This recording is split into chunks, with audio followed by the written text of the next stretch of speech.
Good morning, Breakfast with Bacon fan. Every now and then you come across a guest where people say, you should have so-and-so on your show. And today is one of those days. I have Father Dan Leary. I have heard from at least 3 different people that he should come on to the show.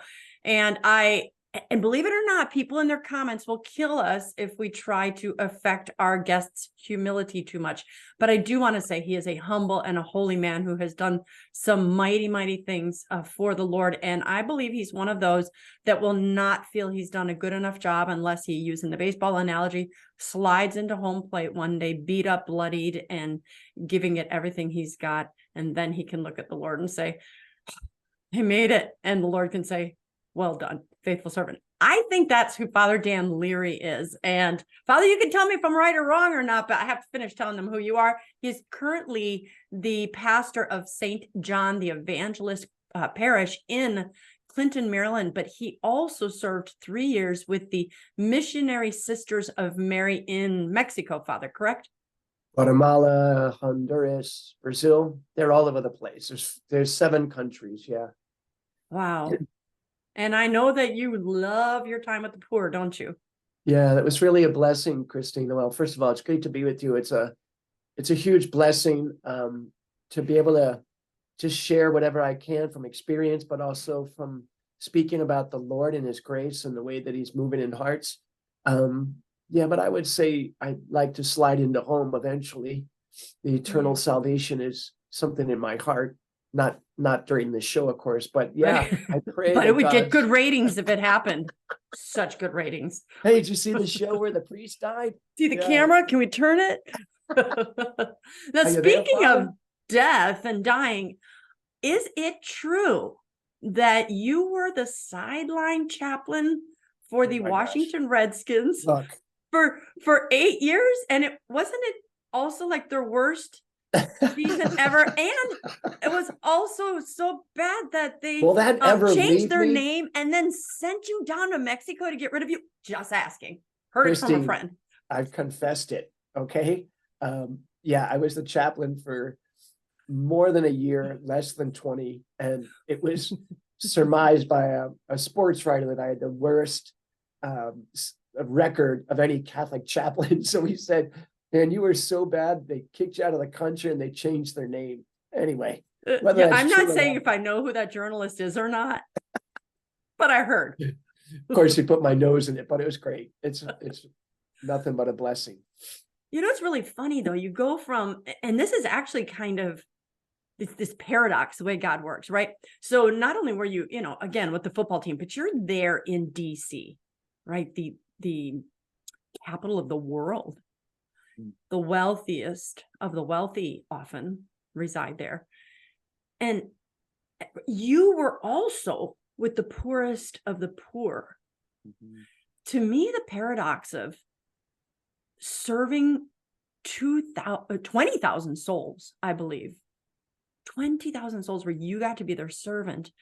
And then now you're in an area where the affluence is just dripping from their nostrils. And I just know that we as humans have such a lack of appreciation, especially when we have abundance. I've been to Uganda. I've been to Tanzania. Tell me about that paradox. How has that been for Father Dan Leary, the man, to see that, the priest? Yeah, I think I thrive. Well, really, you don't become a chameleon. You stay true to the mission of the ontological change that occurs in your priesthood. And maybe sometimes there's a little bit of a different expression, but you become grateful in the culture that you find yourself in. So there was a really big swing from maybe readily available financial support to going to a place where pesos, it was like 20 pesos to $1, where the 3 pesos, which is whatever, a very small few coins, was a real gift from somebody. So I saw extremes. I still see extremes. You said as the man, I would say, or as the son of my mother and father, I saw it as an opportunity to overcome myself and maybe the inclination to choose easier. I try to stay a little bit strong with myself in terms of living the priestly life and service. But as the man, it was a struggle. To depart from what I was familiar with and to have a different diet. But as you can see, I'm not withered away. God provides, and your stomach bodily gets used to simplicity of food. So, but when I went to Uganda, when I walked in the slums, when I saw a woman's business was the same cinder block, I don't want to say home, it was the size of a very tiny closet. And in that cinder block home, she had a bed and she had the buckets that she was going to sell her bananas in the next day. And she sat there selling bananas. And that's all she sold. And that was her business, to feed her family. And she had one outfit, no change of clothes. And when I went to Mass, thousands filled this big church. I think it fit over 3,000 people. And they walked with their finest clothing, and there was an excitement. There was I'm happy to be here. The paradox of so little material wealth and such great love was just so eye-opening for me here in Virginia Beach, Virginia, military area, where we do see some good wealth. I've been in millionaires' houses. And the lack of, I don't want to judge anyone's hearts, but the fire's not here. The fire's not in their bellies. well, I would say this: the dignity that the poor have by dressing up is not just, put on your Sunday best. It's an awareness that what I do for God is an act of love. Okay, so I think maybe when we look at their Sunday best, whatever it is, and certainly for some that was cowboy boots and jeans and a big buckle, because I was in a lot of area where there were horses and farmers. You begin to become accustomed to the humility of that act of service. So a clean shirt that they washed is really Sunday best. Yeah. So I would say, yeah, if the fire isn't here, it could be for a lot of reasons. I think the Sunday best in the Eucharist, drawing the poor, is because it's connected to gratitude. I think that I don't want to be a lot of occupations. I have my vocation, but I don't want to be a farmer because there's nothing more dependent on God. Animals, the soil, bad seed, bad weather, lack of rain, let alone the human intervention of stealing and robbery and fires. But, the real farmer is really a faith-filled man or woman. You just throw the seed and you pray. Eventually, I pray that I eat that ear of corn. That's all they got. Yeah. Right. Right. So because you've done both, where, might I ask, is your affinity, though? I know you want to serve all of God's people, but would you rather be where you are near the wealthiest in the world, or would you rather be where you had to rub 3 pesos together and eat the plain diet and wash the same clothes every day? I would rather be where God wants me to be. And I'm not trying to avoid the question.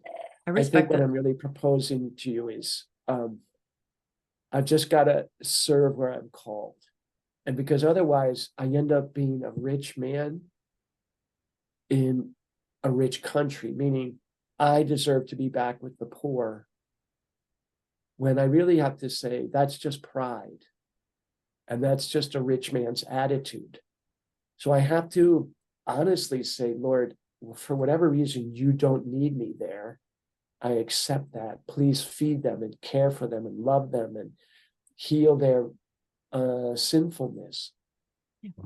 But if I remain frustrated and angry at the lack of my physical presence with the poor, then that is just like the first class approach to ministry. I'm too good for the rich, so I go to the poor. I just want to do what I can where I am. And, it doesn't mean I didn't leave the poor country kicking and screaming, let's be honest. But, it was hard to leave many of the children who were fatherless, who really said, you are really, really my spiritual father. So, but I'm not helping them by being angry and the cross-armed Catholic priest here in the United States. I've just got to serve. And then I love them through my service here. It's not the same, I get, but I just got to get in the trench and do what I can here and tell them about the poor, and tell them to live simply, and tell them that life is bigger than your own will. Yeah.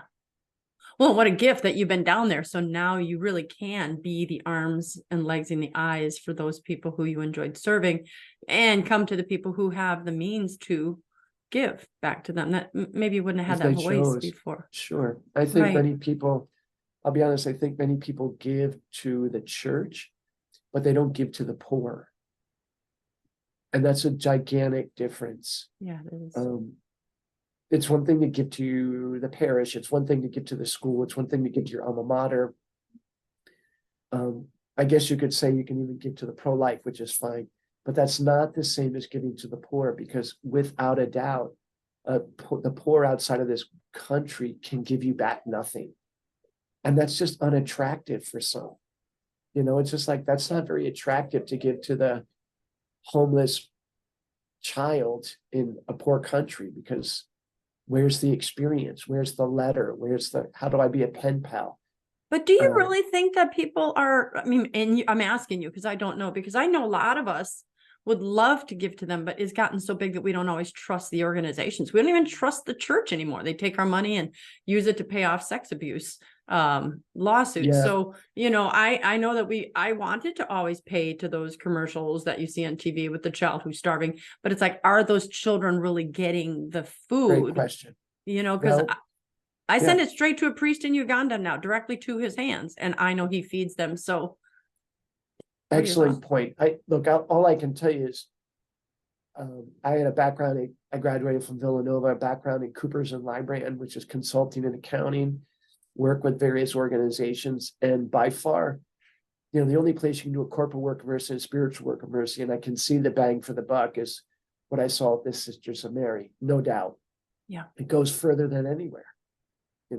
Carrying a kid for a year, 100 and something bones a month. That's nothing. And, that's a dinner, but it gets them out of harm's way. So is it effective? I think so, Christine, because I wouldn't have been in the trench for 3 years if I thought it was nonsense, So I agree. It's people, if they knew, they would love. And if they loved, they would support, but they don't love because they don't know. Right? Mother Teresa often talked about the collective noun of the poor. I used to not like that. She's like, the poor, the poor, the poor. And I'm like, yeah, but that's just a collective noun. But I see what she said, the poor, 20 of them, 50 of them, 1 million of them, that's Jesus Christ. It's one Christ. And then the poor child that mother was involved in, or I was confessing, was Christ. And so I could look at a gymnasium of 3,000 girls and say, the poor, but that was one.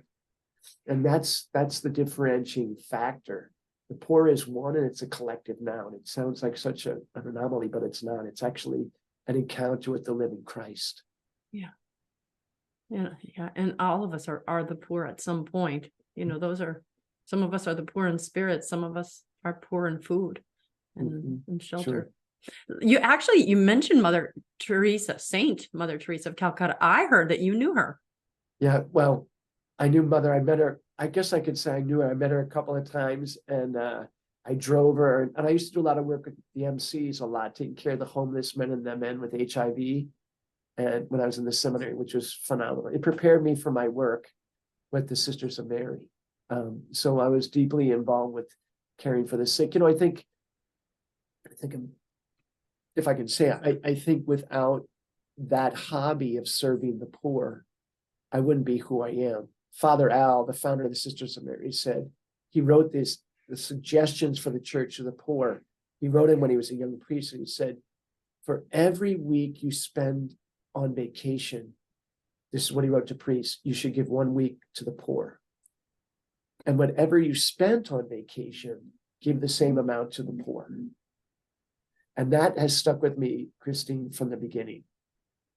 From the beginning. And I realized he hit it up. That's just a game changer. And that's why I went down there, because if you take a week off, I would go do a week with the poor in different charities. And that was important. Yeah, listening to you say it, I realized how I felt selfish all of a sudden, because it's almost like this, oh, that would be hard to do, but that's exactly the point. Yeah, and I think you would actually come back more refreshed from the service to the poor if you came in with open hearts, because you don't remember the encounter of the heart. You remember the experience of the senses of the body when you're on vacation. But when you're with the poor, that's an encounter with the heart. Yeah. So that leaves the indelible mark. But the other one passes through.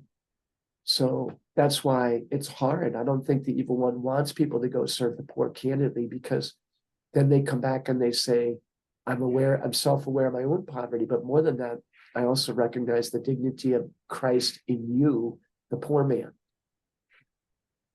So we will talk about Father Al, but I'm actually curious about you then. So, I mean, how old are you now? Are you in your 40s? 42. 42? No, 50, I'm 56, 55, whatever, it's 1968, whatever that is. Okay, so I'm 58 and born in 64. So you've got to be 54, something like that. Anyway, so there's a lot of years then, I would presume, before you started really getting into your priesthood and working with these people. Can you take me back to your younger years? Did you grow up in poverty? Did you grow up in wealth? What made you want to become a priest? Is this like, I always want to work with the poor? Or did you have an encounter with Father Al? What happened? Take me from 1968 to today. You've got 30 minutes. Do it now. Okay, all right. So when I was 2 years old, I kind of grew up in a social, we had a family, some that had its own family dysfunctionality, but there was always a concern for the poor. My dad had lost his job a number of times, and so things were tight. But I always had an inclination to helping the poor. What it really was, when I was in college, they would have these spring break trips to do service work, and I'd always sign up, and I'd go, and I didn't really know anybody. I didn't know any Spanish, but I would just go because there was something in my heart that was drawing me. And after graduating from Villanova, I did 3 things. I volunteered to be an EMT, running calls for a local rescue squad. Number 2, I taught a man to read, because that was big. It was reading is fun. Riff, that was big. I remember it. Reading is fundamental. And fun, or not fun yet. It was fun. Yeah, that was in I was 92-ish. And then I would just make sandwiches for the poor. I'd go to a local bakery. They give me 20, 30 loaves of day-old bread, which was perfectly fine. I'd go buy ham, cheese, make sandwiches, and just give them out. There was no rhyme or reason. I was making a lot of money back then in 90, 91. And, that began the conversation in my heart with the Lord. It's like, what is fulfilling? What is satisfying? When I was ordained a priest, by that time, I had read a number of Father Al's books. I'd never met him, gone to some other countries in my seminary days as a volunteer. And I guess I would say God has given me this grace where I have a hobby. That was the only way I could describe it, of serving the poor. It wasn't anything outrageous. It wasn't anything walking on the water-ish. I just would say, I want to go to Jamaica, and I would find a place that needed me, and I would go down and serve. So I would go down and serve a program called Mustard Seed, which is disabled, abandoned, and abused. And I just took care of people. That's all. If I could offer my priestly support. But that developed towards that corporal work of mercy, created in me a desire to do the spiritual work as well. And that's what led me to the Sisters of Mary, which I really, really was fulfilling, because I go to Brazil and I baptize, 180 kids, 180 girls in the high school program. And then I'd fly over to Guatemala, and do first communions for, 98. I mean, it was spectacular. I was, when COVID was shutting down the world, I was throwing out sacraments left, right, and center, and it was powerful, and it was grace-filled. And I just kept doing it for the church. And grace was flowing into the poor when many other situations were shut down. You know, really, I'll tell you one thing. When I was in Mexico, we had adoration of the Blessed Sacrament with the girls in Girls Town, then Boys Town, depending on where I was. And we have 3,000 girls, and there's 4 buildings, and they're 6 stories high. And so the superior would say, hey, how about if we have adoration? I'd say, sure. So we'd have we had these 4-foot monstrances. We had 4 of them. And I should say start at 6:30 p.m. And I'd go to building 1, 6:30, 6:40, 6:50, 7 o'clock. I'd expose the Blessed Sacrament in 4 buildings in a matter of 30 minutes, excuse me. And then circle back and do reposition. By 8:15, 8:30, I'd start and finish at 9 o'clock, 9:15. And at the time when COVID was very, very rampant in the world, the girls were on their knees in front of the Blessed Sacrament. I mean, I sincerely believe that the grace was flowing into a little town in Chalco, or a different country where I was, because these no-named poverty-stricken kids were on their knees praying for their loved ones and for the people that were suffering. Well, I don't mean to change the story, but I didn't hear enough of your youth, though. I mean, were you always just grown up and you wanted to serve the poor, or I mean, were you a normal kid at any point? Were you the priesthood was something you wanted to do? Were your family making one of the kids had to become a priest?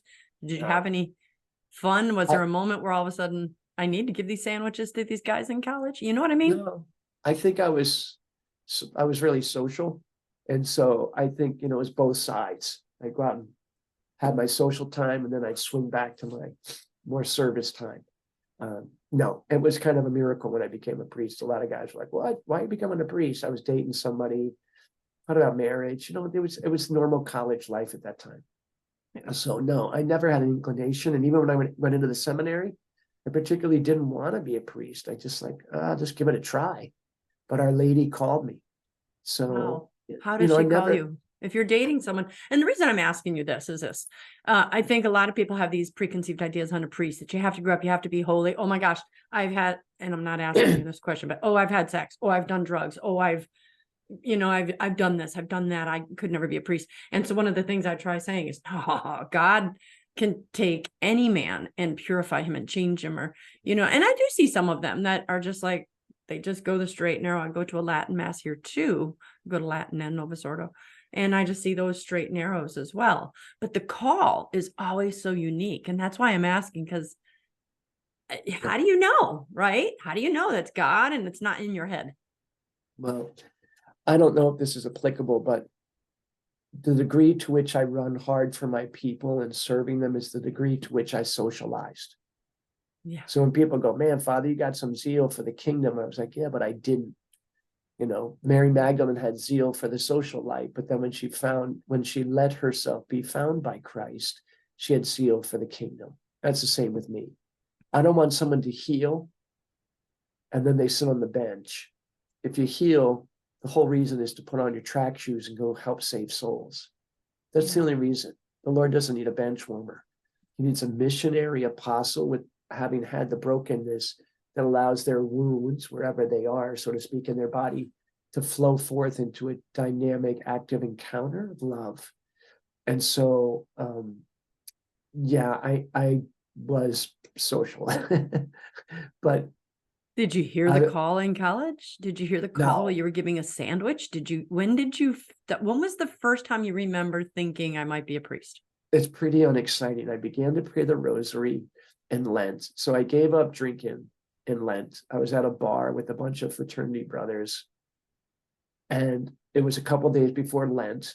And they're like, dude, what are you gonna do for Lent? And I'm like, I don't know, I'm gonna go to mass every day. And they're like, what? And one of my buddies takes out a $20 bill and throws it on the table. It's like, there's no way. And then the other boys did it too. So I'm like, bring it. Because you're competitive. Yeah, so I picked up a rosary, began to pray the rosary every night, and started going to daily mass every day. And I needed that 2-hour confession. You know, I was sacrilegious in my communions, but I didn't know. But since then, of course, I made reparation. And wow, at the end one day after Easter, I just woke up like, I might as well just go to the seminary. I didn't have a call, I didn't have anything. That same Easter, the same Easter that you. Yeah, Wow. yeah, within 40 days. That's why I always, Christine, I always offer an extra mass or two in Lent in gratitude. And then I just said, I'll give it a try. So when I went to the seminary, I didn't really know anything. I didn't know the historical, I just didn't know. And so I was pretty naive. I wasn't naive in the world, but I was naive in the church world. And thank God I knew the rector, and, you know, I was a strong-minded guy and I knew what I wanted to do. Definitely I wanted to leave. But what saved me actually was the true devotion, the 33-day consecration of St. Louis de Montfort. I was, you know, bags were packed and ready to go. And I just felt like, you know, try this consecration. One of my buddies gave it to me. He said, man, try this. And I did at the end. I didn't really understand everything, but I knew at the end, keep staying, stay. And that's how God gave me the grace to persevere. I know that the next question's kind of unfair because you've worked with the poorest of the poor. But my viewers, every viewer, Jesus told parables. What is the first story that comes to mind when you think about God's life-changing work that you saw that may perhaps have happened through your hands or your words, but it doesn't have to be through you. But you went down, you followed in the footsteps. Yeah. I mean, that's what came to my mind. But if there's a more powerful story, not working with the poor, but tell us that one instead. But how has God, like, going, this is God, that I saw God.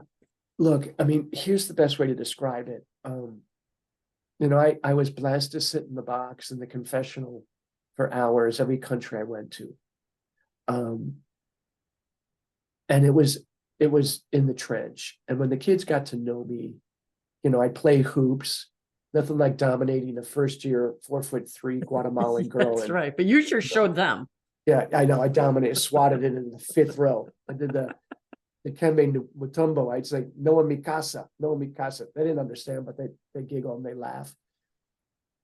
When they trusted that this spiritual father was there to protect and lead, the ball game was over. And so what I would do is just hear confessions all day.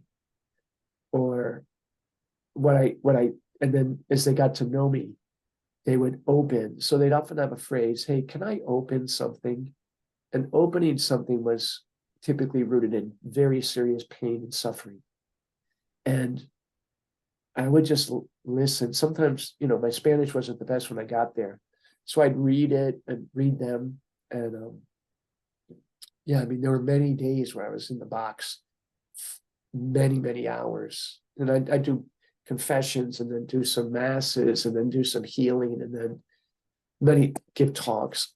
And yeah, there were many days at the end of the day, like I just wanted to punch the wall were it not for the Eucharist. So I'd start my day in the Blessed Sacrament with adoration, and I'd end my day in the adoration, in the chapel, but without adoration because I was too ragged. So I would say that stories are, I would tell you this, I saw resurrections. I really saw the physical, emotional resurrections, spiritual resurrections of students that came out of the tomb. And not only did they come out of the tomb, they pushed the stone in front of the tomb so they could live their lives.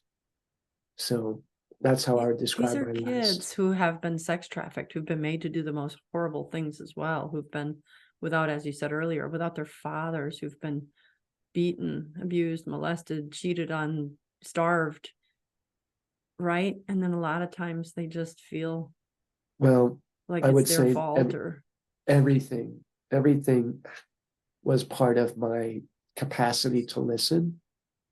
And yeah, it was painful stuff, you know.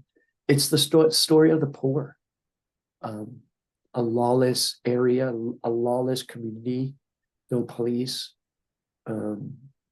You know, I was in this community, great priest, young guy, and the community on the other side of the mountain, decided that they didn't want to plant their crops, so they'd come over and steal this community's crops. And, you know, people, they would drive through the town and shoot their guns in the air and scare people. And, you know, like, that's real suffering. That's not romantic. That's real trauma, because you live in fear.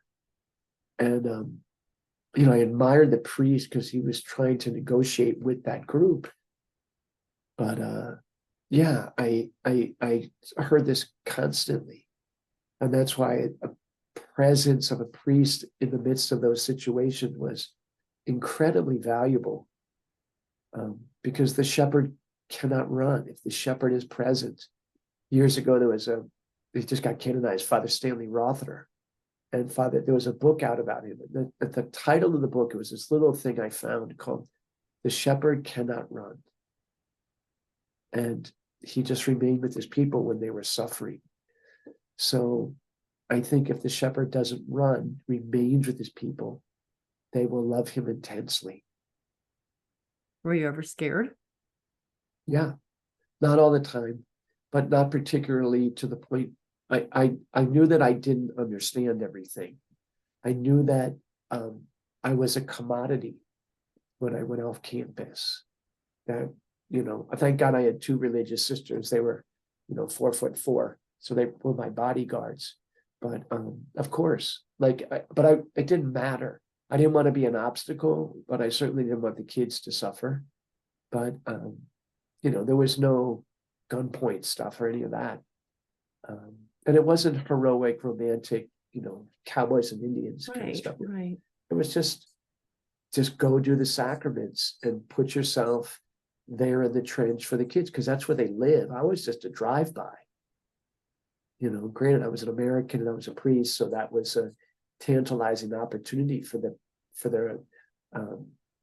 bad guys to think differently about me. But many of them the children live in that situation. It's an intense suffering and fear. Trying to figure out a way to say this. Maybe I'll just make it into two questions. When do you feel in your lifetime, possibly down there, but a moment where you feel, I just saw Christ. I saw Christ in my presence, unlike never before? Well, it was at the end of a long, many times, but I can tell you at the end of Sure. It's an unfair question, but I'll make you pick. Yeah, no, I met little Jesuses, I'm telling you, at the end of a long day of confessions. And this one little one had really, really been through pain, and she was crying. And so when she's crying, you know, I don't want to look at her, because then when she cries, I'm crying, so we're listening. And I'm like, oh gosh, the little girl. So she's crying, so I'm crying. And so she takes it upon herself to wipe my tears away. And she said, "Don't cry, Father, don't cry. I'm okay." But she really was through trauma. So, you know, we would laugh, and, you know, I went, and she starts giggling and I start giggling, and, you know, but what do you do when the poor use their pain to serve you? And that's what she did.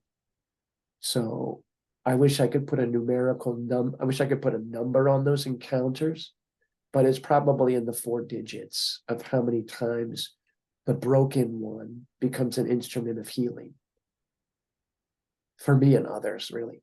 Well, what a gift. Yeah. What a gift. I've been, when we went to Catholic school, I remember, and my parents did all they could, but I remember being the kids that got the clothing from the St. Vincent de Paul donated to us to wear and stuff. So, you know, I know what it's like to receive, and I know what it's like to give. And there's also this humility in receiving, you know, so I would often tell people, and they're like, no, don't give me, give it to someone else. I'll be fine. I'm like, do not steal from that person the opportunity to give. Do not take from them. You humble yourself and you receive. So I'm hearing you saying you gave them the gift of dignity to be able to make you receive as they got to give. I think that we basically give incorrectly. You know, if I'm the rich man, so to speak, or if I'm the man with the hamburger or the money, and you're the poor person, there's always this uneven Right. physical stature. It doesn't even have to be accurate, but I give down to you. Here's your sandwich. Here's your burger. But really, Christine, it's backwards, because at the Last Supper, Christ was at their feet. So the servant, the real servant, is at the feet. It's not the one giving it like, okay, here, Christine, here's your $5. Now scram. And most of us, well, many times we feel like, oh no, Father's going to ask for some financial help this weekend. The Catholic Church is always talking about money. Well, look, you should tithe, help the poor. It's not it's an Old Testament teaching. And, I said to people like, hey, you got a ton of cash. Can I have 20% of all your interest on your investments? You would have thought I was asking for the principal. I made $400,000 on my investments. Hey, can I have 40 grand? No, like it becomes, and I don't want to worry about the number. It becomes possessive. That's what's wrong. Every one of your listeners should take a step back and say, what did I give year end to 2023? Can I honestly say I gave 5% or whatever the number is, 10% of net or gross? I don't care. But if it doesn't hurt, then basically you're just accumulating a silo, period. Father Al said, the point of financial blessing is not to move from the nice house to the nicer house. The point of getting financial blessings is to remain basically stable and then use that to help the poor more. But we all know the progression, right? We make more money, so I buy a bigger house. I buy a bigger car. It's just not the way it's supposed to be. So I don't know what to tell you. I think that everybody should take a sacrificial look at their generosity to the poor and the church, however that's expressed. But the poor are completely unable to give thanks to you other than through prayer. And yeah.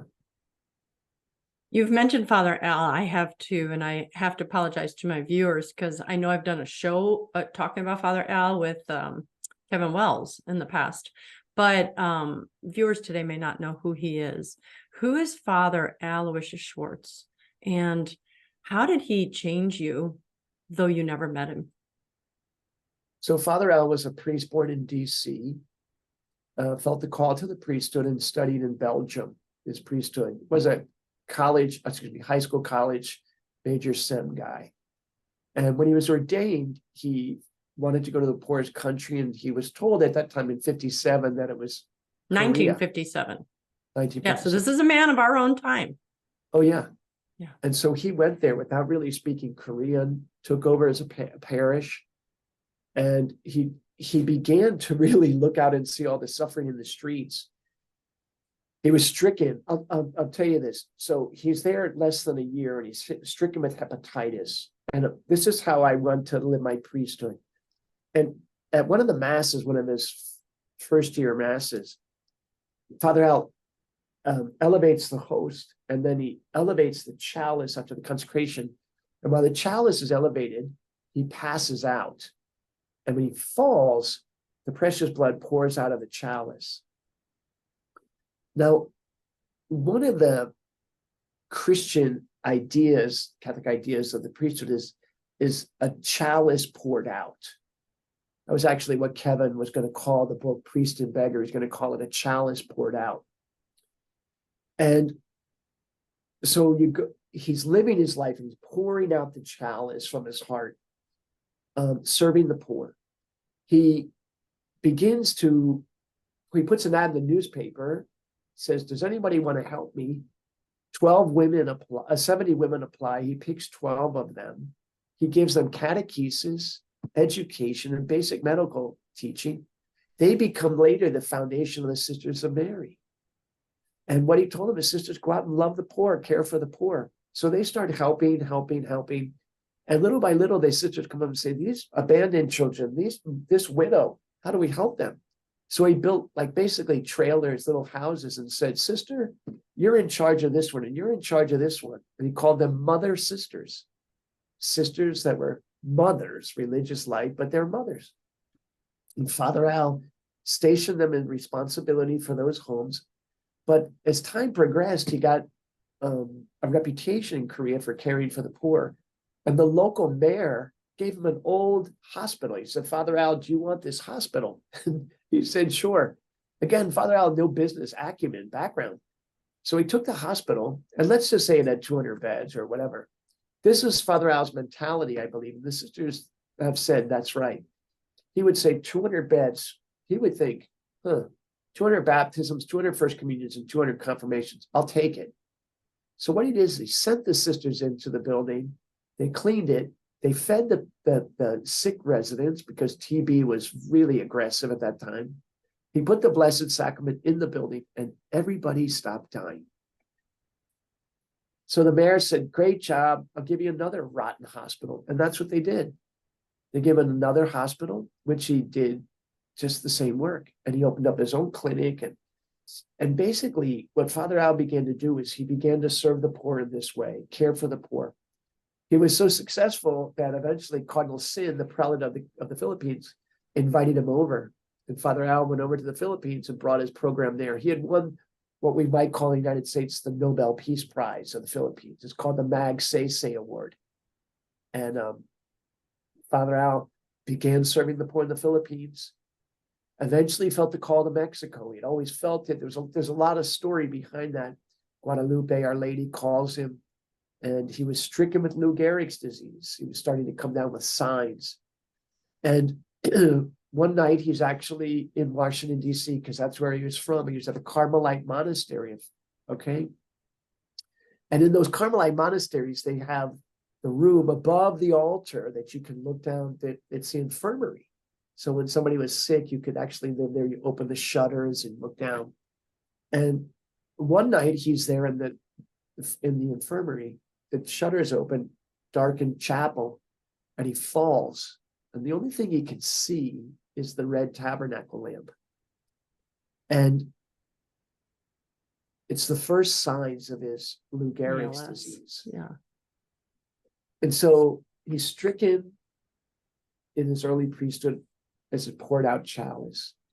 And he's stricken with this sickness, and it's only the tabernacle lamp, which is the lighthouse of what he would later go through as a very turbulent time in his life. And so I think Father Al's cause for canonization should move along by popularity. It's 170,000 graduates. How it survived and how it continues to grow is only the work of God. Yeah. Only.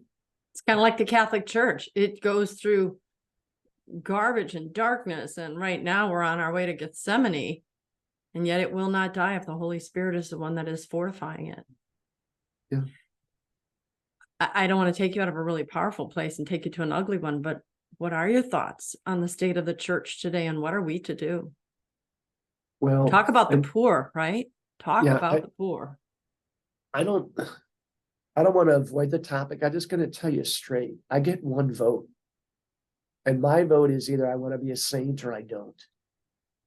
And I think that laity has a voice, the priesthood has a voice to speak up and to show in many ways. But for me, the answer is Eucharistic adoration. I think that we have to be focused on adoration of the Blessed Sacrament. And I think that what the church should be asking, we just did 40 hours here in the parish, we're going to do it again, is that like we need to focus. And we're just, it's almost as if I'm talking to you on this interview and there's a barking dog to my left and I'm just focused on the barking dog. It doesn't mean that I'm not aware of it, but I've got to focus, because the truth is that, Christ is going to right it, correct it. But if people spend as much time in adoration as they do in front of Netflix, dividing what's happening, I think we would be closer to listening better, because I don't think we listen well. The church, like, we're not listening deeply. We're hearing just emotionally. We're not hearing what the Spirit is saying. Yeah, that challenges me every time, because I love when I do adoration. I'm like, oh, I used to have a time slot, always 9 o'clock at night or 10. Anyway, our church doesn't do perpetual, so it doesn't have the time slot. And the other ones I'm like in and I'm out and I'm rushing. And yet I think about those times in front of the Lord are no matter what's going on, estranged family, divorce, death. When you're there, all the world disappears and it's just you and Jesus. It is the most peaceful time. And it's like light coming onto a piece of fruit. It ripens it. It makes it grow. It gives that lemon or that orange the color. And so you just gave me greater incentive to just keep on finding an opportunity to go. I have no excuse. There is a chapel here that has from, I don't know, 7 or 8 a.m. till 10 p.m. that I should go to. And I'm going to commit to go more often, at least once a week, because that's what I used to do. So I appreciate you putting that out there, because if you're in the presence of the Lord, he's going to educate you. He's going to love you. He's going to strengthen you. At the end of the day, Christine, what have you done? I mean, even this interview, like, it may change hearts, but what changes hearts is the encounter with Christ and the Blessed Sacrament. Yeah. Yeah. Well, I could ask you a whole lot more questions, but I do know that you got some people you got to go feed, right? We're trying. I have 2 questions. Go ahead. No, I'm happy to come back if you want. Just give me a shout. Well, let's do that. And I will not pick on your career as a chaplain of football. Just stay away from the stadium. Stay away from the stadium. I know. I admitted it. If somebody admits it, you can't keep throwing the haymaker. Just face the facts. I had a terrible. Just don't go anywhere near my Milwaukee Brewers, okay? Just leave them alone. Well, But I have 2 fill in the blanks for you. The first one: when I die, I will know my life has been a success. When I become a saint. That's all. Yeah. Otherwise, it's just useless. Because every sandwich I give out, they're going to be hungry tomorrow. Yeah, sorry about that. No, it's perfect. What else? Is the other one is this. I never like to do, I mean, I love getting all excited and things, but I never like just touchy-feely. And I always want people to leave my shows, my seminars, whatever, a changed person. So I give them marching orders. I'd like you to do the same. So tangible, something they should do. Name one thing you would have our viewers do differently as a result of something they heard today. No, I can't do one. I would say 2. 2. Give me 2. Supernaturally commit to an hour a month of adoration for the poor, for the kids that are getting hurt right now during the show. Cough up an hour. Second, cough up 1% of your whatever specifically designated for the poor. You want to do a pantry close to your house, knock it out, but 1%. That's all we can do. If everybody stopped talking about it and started doing it, we'd be fine. And you're partial, so let's just put it out there, since why not? The worldvillagesforchildren.com. Those are, can you tell us specifically who they are if people want to give to them? Yeah, World Villages for Children. It's the sisters US based entity for fundraising. It's the 501c with great marks from Charity Navigator and other approvals. You can, a lot of people, if you have a list, you can always see World Villages for Children is on there. And I would encourage you to think of supporting a child. Supporting a child it's a great program. It's supporting a sister. It's the kid that's vulnerable. It's $1,500 a year for 100 and something a year. You feed a kid 3 squares, they get toilet paper and toothpaste and all their stuff, shampoo and all that necessary stuff, shoes, and then they're safe. And then they graduate. And so then they're not vulnerable because they graduate 18 and now they know Taekwondo and they're smart, dignified women, and they're not going to play that nonsense that they're often told that gets girls trafficked. So I would ask them really, really, really say, I want to support a sister. I want to support someone. I think it'd be huge. So you heard Father Dan Leary, my guest, say that, and I would encourage you to do the same. I'll especially start. I will commit to that one day a month. I do that anyway, but what I'm saying is I need to do For the poor. For the poor. Okay, so I will add that second hour for the poor. No, because no one prays for the poor. We feel sorry for the poor, but that's not helping them. Wow. All right. I mean, don't cry for the poor. They cry for us because we're gonna, when we appear before the Lord, they're gonna cry for us because they said, "Hey, I was poor. You had a chance to help Jesus in me." Right. No, I make an hour for the poor. That's it. They'll love you. They'll know you when you go to the eternal gates of heaven. Amen. And you'll have a lot of people meeting you there, including Father Al. It'd be nice to kind of hang out and throw a feud on with him, right? I pray that I've won his approval rating. Yeah. In the way I live my life. My guess is you have. I know you got a long way to go because you haven't gotten beat up. You're somewhere in your second base right now. You got a lot of bases and slides and steals to go. I'm trying. You'll try. Yeah. I will put a link in the show notes to the worldvillagesforchildren.org. And I am going to second what Father said, and we're coming upon the Christmas season, which is when people are so generous, but do this every month. Do this all the time. Make it hurt, because the more it hurts here, and Father, correct me if I'm wrong, the greater the pain, the greater the thorn, the greater the reward in heaven. For every thorn you carry here is exchanged for a jewel in heaven. There are levels in heaven. Don't hold back here so that you can go and be rewarded proportionately in heaven. Not that your goal should be how you're going to be rewarded. We want to please God and be with him for eternity. Mm-hmm. But make it hurt. Make it hurt. Well, but only if you do it with love. Like the poor guy that hates being poor and hates the rich, that's not bearing any fruit. Right? Because he's just poor, he's just dirty. But the poor man that loves the rich, that bears fruit. So you can't hate, even though when you're in pain. That's a contradiction. That's true. That's true. So I appreciate that correction there.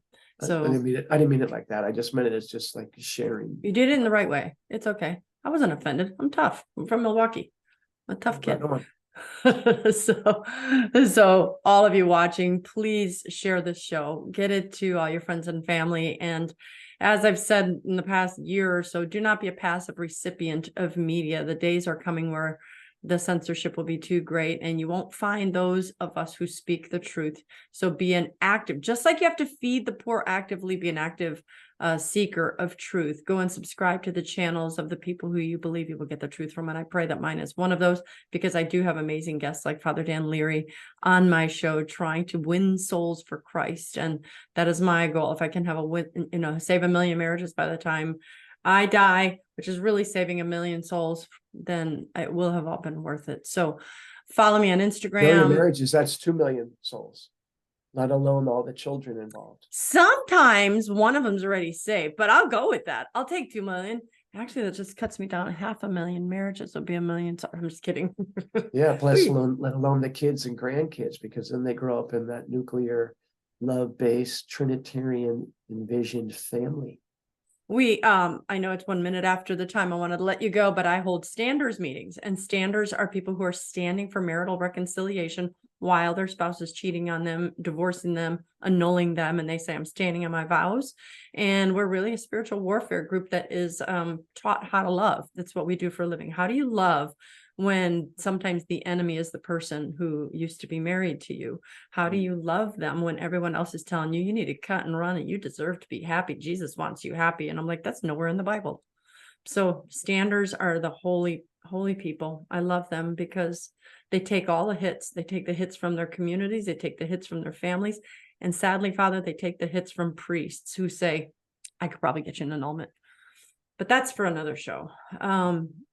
You know, these are just good. I can't remember what you just said to make me bring them up, but that's why I say that the 500,000. So these are people who are already going, I want to get my spouse into heaven. And so they pray them there out of the affair, pray them out of the, and they keep their doors open like the prodigal father did. No matter what you did, no matter what pigsty you were in, my door is open, my heart is open. I will still love you because that's what I'm called to do. So it's some amazing people out there. That's my community. Mm-hmm. So anyway, okay. I think I told you how I end my show, right? Mm-hmm. I'm going to try to see if you can remember it. I want to thank all of you guys for watching this. I am Dr. Christine Bacon. You've been watching Breakfast with Bacon, and I want to remind you always to live your life Sunny side up. You got it.